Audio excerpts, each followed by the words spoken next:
বন্ধুগণ নমস্কার। প্রথমে আপনাদের অনুরোধ করব আপনারা আমার চ্যানেলটি সাবস্ক্রাইব করবেন। ফ্রান্সে গত একদিন আগে বাজেট বিতর্ক হয়েছে পার্লামেন্টে। তো সেই বাজেট বিতর্কে দেখা যাচ্ছে বিভিন্ন দলের প্রার্থীরাই সেখানে বিভিন্নভাবে তাদের বক্তব্য পেশ করার চেষ্টা করেছে। ফলে বাজেট বিতর্কে একটা ক্যাওস হয়েছে এবং ফাইনালি বাজেটটা ফাইনাল করে উঠতে পারেনি। ডিবেটের মধ্য দিয়ে এমন একটা অবস্থা তৈরি হয় যে আইন প্রণেতারা বাজেটটা ফাইনাল করতে পারেনি। এখন মুশকিল হচ্ছে ফ্রান্সে আগামী 2027 সালে প্রেসিডেন্ট নির্বাচন আছে।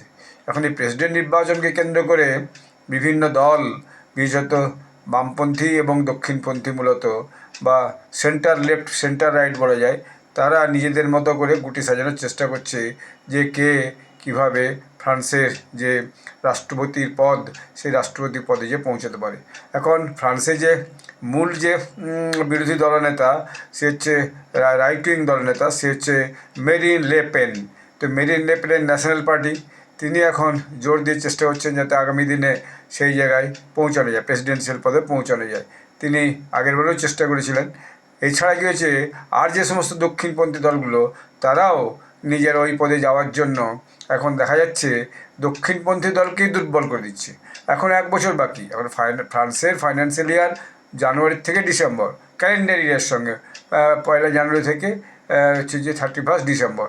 কিন্তু এরকম একটা কাউসের মধ্যে ফ্রান্সের পার্লামেন্টে কিন্তু বাজেট পাস হয়নি।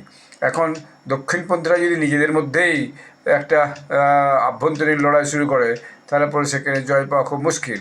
ফলে দেখা যাবে হয়তো যে সেন্ট্রাল লেফট বা বামপন্থী যে ম্যাক্রনের সরকার আছে বা দল আছে, তারাই হয়তো দেখা গেল এই টানাটানির মাঝখানে ক্ষমতায় এসে পৌঁছে গেল। ফলে দক্ষিণপন্থীদের যে আশা, সেই আশা কিন্তু বিফলে যাবে।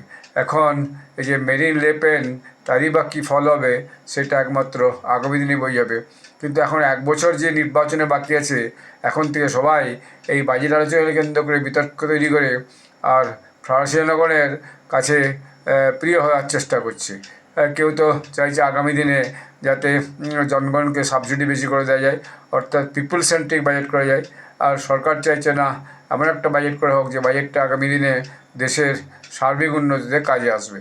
তো এই যে দ্বিধাদ্বন্দ্ব, এই দ্বিধাদ্বন্দ্বেই ভয়ানক ক্যাওসের মধ্যে পার্লামেন্টের আলোচনা শেষ হয়েছে। আগামী দিনে আবার হয়তো বসে এরা ঠিক করবে যে আগামী আর্থিক বছরে যে কী ধরনের বাজেট তারা কোন কোন খাতে কীভাবে অ্যালোকেশন করবে। ধন্যবাদ।